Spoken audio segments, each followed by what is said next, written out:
तर चॅनलला सबस्क्राईब करा, जेणेकरून येणाऱ्या नवनवीन व्हिडिओजचे अपडेट तुम्हाला लगेच मिळतील। आता ही रेसिपी बनवण्यासाठी आपल्याला सगळ्यात पहिल्यांदा 1 कप कच्चा साबुदाणा घ्यायचा आहे। इथे कोणताही आपण भिजवलेला साबुदाणा वापरणार नाही। त्याच्यानंतर आपल्याला 3 हिरव्या मिरच्या घ्यायच्या आहेत। जर तुम्हाला जास्त तिखट आवडत असेल तर तुम्ही मिरचीचं प्रमाण वाढवलं तरीही चालेल। त्याच्यानंतर 1 छोटा कप आपल्याला शेंगदाणे घ्यायचे आहेत। हे मी कच्चे शेंगदाणे वापरलेले आहेत, भाजलेले शेंगदाणे नाहीत घेतले। सो अशा प्रकारे या सगळ्या कच्च्या वस्तू आपल्याला भाजून घ्यायच्या आहेत। जास्त वेळ लागत नाही भाजण्यासाठी, 3 ते 4 मिनिटे पुरेसे होतात हे भाजण्यासाठी। आपल्याला हे मीडियम आचेवरती भाजून घ्यायचं आहे। तुम्हाला दिसत असेल बघा, मिरची सुद्धा छान अशी आपली भाजलेली आहे। जेव्हा या मिरचीला असे डाग पडतात तेव्हा समजून जायचं की मिरची आपली भाजलेली आहे। सो हे आपण 3 ते 4 मिनिटासाठी मीडियम ते हाय फ्लेमवर तुम्ही भाजू शकता, फक्त जास्त करपून देऊ नका। जेव्हा आपले शेंगदाणे थोडेसे ब्राऊन होतील तेव्हा आपल्याला गॅस बंद करायचा आहे। आता अशा प्रकारे मिरच्यांना डागसुद्धा पडलेले आहेत आणि शेंगदाणेसुद्धा भाजलेले आहेत। त्याच्यानंतर हे थोडंसं थंड करून घ्यायचं आहे, रूम टेम्परेचरला आपल्याला थंड करायचं आहे। त्याच्यानंतर यामधल्या आपण ज्या मिरच्या भाजून घेतलेल्या आहेत त्या आपल्याला एका बाउलमध्ये काढून घ्यायच्या आहेत।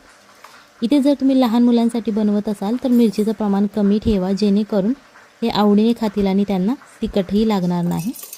इथे आपल्याला एक मिक्सरचं भांडं घ्यायचं आहे आणि जे आपण शेंगदाणे आणि साबुदाणा भाजून घेतला होता, थंड करून घेतला, त्याच्यानंतर आता हे आपल्याला मिक्सरच्या भांड्यामध्ये घालायचं आहे। जर तुमच्याकडे मिक्सरचं मोठं भांडं असेल तर तुम्ही सगळं एकदम बारीक करू शकता आणि जर छोटं भांडं असेल तर तुम्हाला थोडं थोडं करून ते बारीक करावं लागेल। अशा प्रकारे आता ही मी पावडर याची बनवून घेतलेली आहे। जर तुम्ही थोडंसं जाडसर बनवलं तरीही चालेल, काहीच प्रॉब्लेम नाही आहे। आता ही जी आपण पावडर तयार केलेली आहे ती एक आपल्याला बाउलमध्ये काढून घ्यायची आहे। ही रेसिपी करायला सोपी आहे, घरच्या साहित्यात होणारी आहे आणि नवरात्रीला उपवास असतात, खिचडी खाऊन आपल्याला कंटाळा आलेला असतो तेव्हा ही रेसिपी आपण बनवू शकतो। त्याच्यानंतर आपल्याला ते परत एकदम मिक्सरचं भांडं घ्यायचं आहे आणि ते बटाटा घ्यायचा आहे। बारीक चिरून घेऊ शकता किंवा मोठा जाडसर असा चिरून घेतला। तशी ज्या आपण मिरच्या भाजून घेतल्या होत्या त्या मिरच्या आपल्याला घ्यायच्या आहेत आणि या मिक्सरच्या भांड्यामध्ये अशा प्रकारे तोडून घालायच्या आहेत। त्याच्यानंतर चवीप्रमाणे मीठ घालायचं आहे। इथे तुम्हाला बटाट्याच्या आणि मिरचीच्या चवीप्रमाणेच मीठ घालायचं आहे। त्याच्यानंतर इथे आपल्याला अर्धा चमचा जिरे घालायचे आहेत। जर जिरे तुमच्याकडे उपवासाला चालत नसतील तर तुम्ही इथे स्किप करू शकता, नाही घातले तरीही चालेल। यामध्ये थोडंसं पाणी घालायचं आहे, अर्धा कप तुम्ही पाणी घालू शकता आणि हे आपल्याला आता मिक्सरमध्ये बारीक करून घ्यायचं आहे। तुम्हाला दिसत असेल बघा, छान असं एकदम जाडसर असं आपलं बॅटर हे तयार झालेलं आहे। तुम्ही एकदम बारीकसुद्धा करू शकता किंवा थोडंसं असं जाडसर ठेवलं तरीही चालेल। आता जो आपण मगाशी पीठ घेतलं होतं साबुदाणा आणि शेंगदाण्याचं, त्यामध्ये अर्धा चमचा जिरे आणि अर्धा चमचा ओवा घालायचा आहे। जर तुमच्याकडे उपवासाला चालत असेल तर तुम्ही घालू शकता, नाहीतर नाही घातलं तरीही चालेल। अर्धा चमचा आपल्याला लाल तिखट घालायचं आहे। त्याच्यानंतर अर्धा चमचा रेड चिली फ्लेक्स घालायचे आहेत। इथे आपण जे लाल तिखट वापरत आहोत यामध्ये गरम मसाला नाही आहे, फक्त रेड चिली पावडर आहे। चवीप्रमाणे आपल्याला मीठ घालायचं आहे, जेणेकरून साबुदाणा आणि जी आपण शेंगदाण्याची पावडर केलेली आहे त्याची छान अशी आपल्याला टेस्ट लागेल। आता हे सगळे मसाले आपले घालून झालेले आहेत। याच्यानंतर आता हे छान असं मिक्स करून घ्यायचं आहे, एकजीव करायचं आहे। आता यामध्ये पाण्याचं प्रमाण तुम्हाला लक्षात ठेवायची गरज नाही आहे, जास्त काही अवघड रेसिपी नाही ही। पाणी तुम्ही मोजून नाही घातलं तरीही चालेल, फक्त हे पीठ आपल्याला असं घट्ट असं मळून घ्यायचं आहे, एक बॅटर प्रमाणे तयार करायचं आहे। सो त्याच्यासाठी लागेल तेवढं तुम्हाला पाणी यामध्ये तुम्ही घालवू शकता आणि पाण्याची क्वांटिटी कमी जास्त होऊ शकते, तुमच्या साबुदाण्यावरती डिपेंड आहे। जर तुम्ही बारीक घेतला असेल तर पाणी कमी लागेल, जर तुम्ही जाडसर साबुदाणा घेतला असेल तर पाणी तुम्हाला जास्त लागेल। सो इथे पाण्याची क्वांटिटी लक्षात ठेवण्याची गरज नाही, फक्त अशा प्रकारे बॅटर तुम्हाला तयार करून घ्यायचं आहे। तुम्हाला दिसत असेल बघा, अशा प्रकारे मी थोडंसं घट्टसरच असं हे तयार करून घेतलेलं आहे। त्याच्यानंतर इथे आपल्याला थोडीशी कोथिंबीर घालायची आहे, बारीक चिरलेली। जर तुम्ही उपवासाला बनवत असाल आणि कोथिंबीर नसेल चालत तर तुम्ही ही सुद्धा स्किप करू शकता।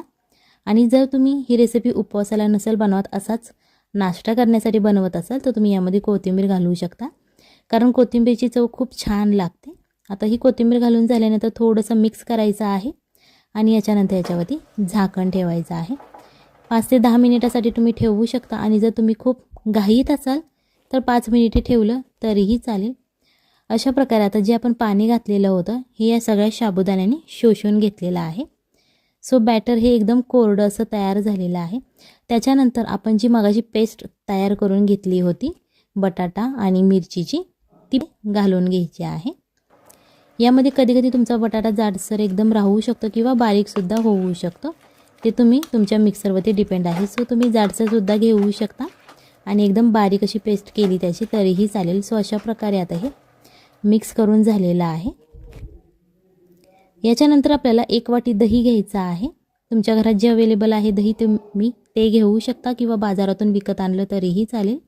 त्याच्यानंतर चवीप्रमाणे मीठ घालायचं आणि हे दही थोडंसं आपल्याला फोडून घ्यायचं आहे जेणेकरून यामध्ये गाठी राहणार नाहीत. अशा प्रकारे आपल्याला हे दही करून घ्यायचं आहे.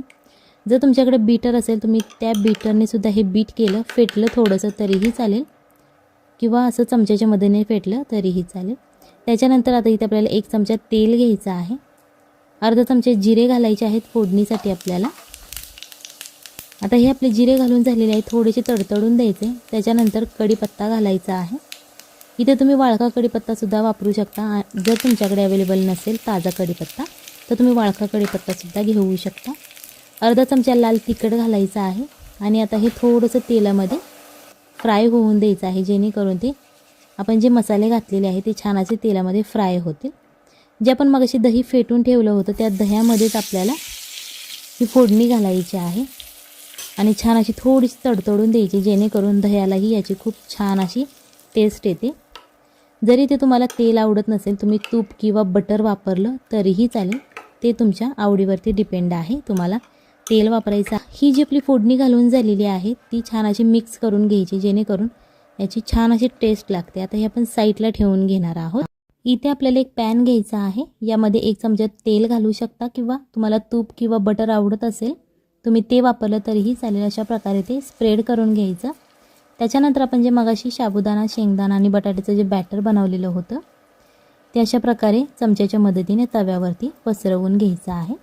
हे तुम्ही तुमच्या इच्छेनुसार आवडीनुसार पसरवू शकता. जर तुम्हाला जाडसर आवडत असेल तर तुम्ही असं जाडसर पसरू शकता किंवा जर तुम्हाला एकदम पातळ असं हवं असेल तर तुम्ही ते चमच्याच्या मदतीने दाबून असं स्प्रेड करू शकता. थोडीशी कोथिंबीर घालायची आणि रेड चिली फ्लेक्स घालायचे आहे थोडेसे गार्निशिंगसाठी. त्याच्यानंतर अर्धा चमचा तेल घालायचं. हे तुम्ही झाकून ठेवून सुद्धा शिजवू शकता. जर तुमच्याकडे वेळ खूप कमी असेल तर तुम्ही हे झाकण याच्यावरती ठेवून ते शिजवू शकता. आता हे एका बाजूने क्रिस्पी असं फ्राय झालेलं आहे. सो अशा प्रकारे तुम्ही उलटण्याच्या मदतीने ते दाबून सुद्धा भाजू शकता जेणेकरून खालची जी त्याची बाजू आहे ती छान अशी क्रिस्पी होईल. अशा प्रकारे हे भाजून घ्यायचं आहे. आता आपण हे पलटी केलेलं आहे आणि हे दुसऱ्या बाजूनेही आपल्याला थोडंसं तेल घालून क्रिस्पी असं फ्राय करून घ्यायचं आहे. जर तुम्हाला तेल आवडत नसेल तर तुम्ही लेस ऑइलसुद्धा बनवू शकता. नॉनस्टिकच्या पॅनवरती तुम्ही थोडंसं तेल टाकून ते बनवू शकता. फक्त थोडंसं मीडियम आचेवरती ते भाजा जेणेकरून क्रिस्पी होईल. एकदम हाय फ्लेमवरती भाजू नका नाही तर ते भाजलं जाणार नाही आणि क्रिस्पीसुद्धा होणार नाही. करपलं जाईल ते लगेच. सो अशा प्रकारे हे आपलं तुम्हाला दिसत असेल बघा. अशाच प्रकारे ही रेसिपी नक्की घरी ट्राय करा. आपल्या फॅमिलीला खाऊ घाला आणि मग मला कमेंटमध्ये सांगा कशी झाली होती. आता जे आपण मगाशी फोडणीचं दही तयार केलं होतं या दह्याबरोबर आज आपण हे साबुदाण्याचा पराठा खाणार आहोत. जर तुम्हाला दुसरा कोणता सॉस किंवा टोमॅटो सॉस चटणीबरोबर खायचं असेल तुम्ही त्याच्याबरोबरसुद्धा खाऊ शकता.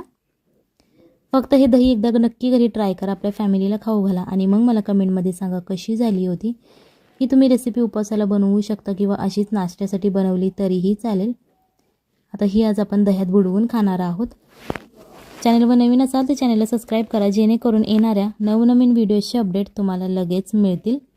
चला तर मग भेटूयात पुढच्या रेसिपीमध्ये. तोपर्यंत बाय बाय.